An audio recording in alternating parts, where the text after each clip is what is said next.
What was intended to be an emergency effort to allow people to dine or shop outdoors during the height of the COVID-19 pandemic has now become a regular extension of some business footprints. I think it makes the city more alive and more vibrant, and I'd like to try and hang on to as many parklets as possible. About 1,700 parklets popped up across the city during the pandemic.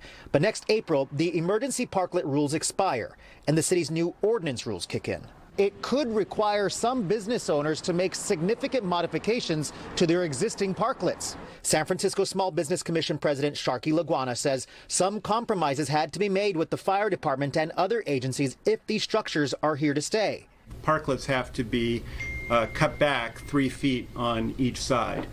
So if your parklet occupies an entire parking space, then it will need to be 3 feet shorter on each side. So it's 6 feet shorter. For businesses that make more than $2 million in annual revenue, the first parking space they block will cost them $3,000 in permitting fees, $1,500 for each additional space covered, and $2,000 for an annual license per space.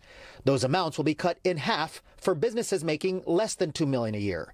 Some business owners have already ripped them out. I talked with Carlos Miyahira as he was about to head out of town. He dismantled the parklet in front of his restaurant, Mi Lindo Peru, in the Outer Mission 2 weeks ago. We had to upgrade a few things also.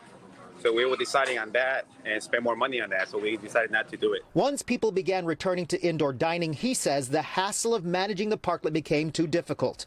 At least one neighbor likes the newly reopened parking space in front of the restaurant. My grandma upstairs, she just had a double lung transplant, so getting to and from the hospital and having to park and then walk her all the way up the stairs has been kind of like a hassle. So, it feels pretty good to have parking spots like this back. Merchants will have till November to file an application if they want to keep their parklets. In San Francisco, Sergio Quintana, NBC Bay Area News.